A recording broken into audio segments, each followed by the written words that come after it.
Good morning, you guys.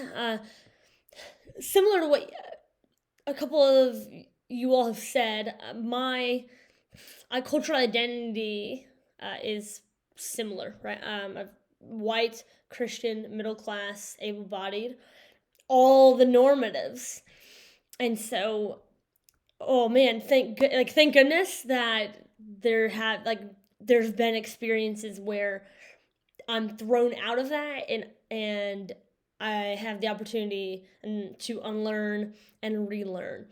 Um, that Herbert Cole article just keeps coming to mind, and I just think now, um, and specifically on an experience I had with a student when I first started in December of 19, where man, this girl just came in hot from the first day,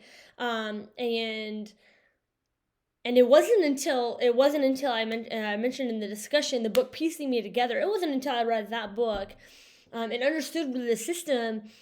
Um, you have the idea and the concept that the system's not built for our black and brown students.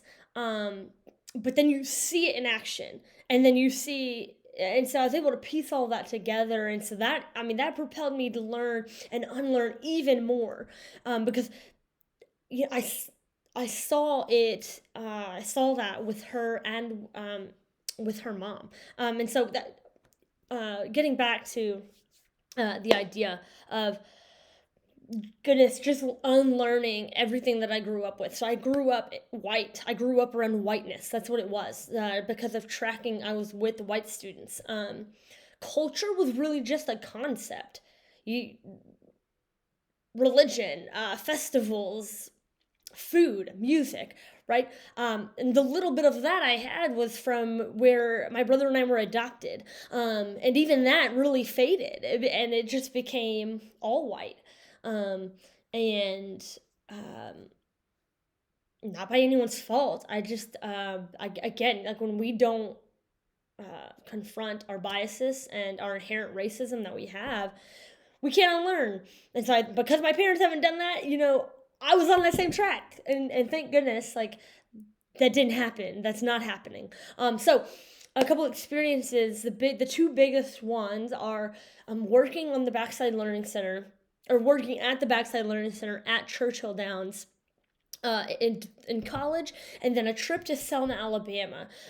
Both of these were experiences that put me into a place um, where my normative identities were almost tossed out the window. I talk about this biculturalism that Nieto talks about in her book. I talk about that in my paper about how that's what happened when I worked at the Backside, right? No one looked like me.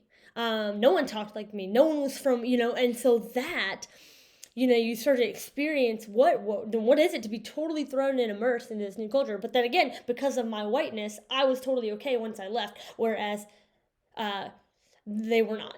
Their world was different once they left the gates of the Backside. And then my trip to Selma was through a writing methods class that I took in college with this professor who was white, and she was on this journey of becoming an anti-racist educator. And so this class like just blew my mind open, and so and really her guidance taught me and showed me, and then going on this that in order to be the best educator that I can, I've got to unlearn, and I've got to unravel everything that was inherently put into me, and everything I grew up around. And so then that trip to Selma puts you right in the middle of it. Learning. We were specifically looking at our how to better serve and better teach our black and brown children. So much more beyond just a book that has a black character in it.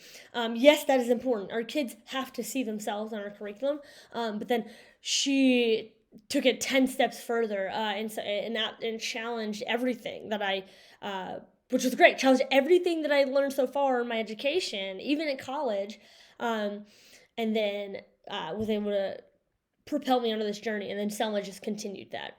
And so those two major experiences are what really have spurred me um, into understanding where I fit into this world and where I fit, and owning who I am. Yeah, I can't change that I'm a woman, that I'm white, that I'm middle class.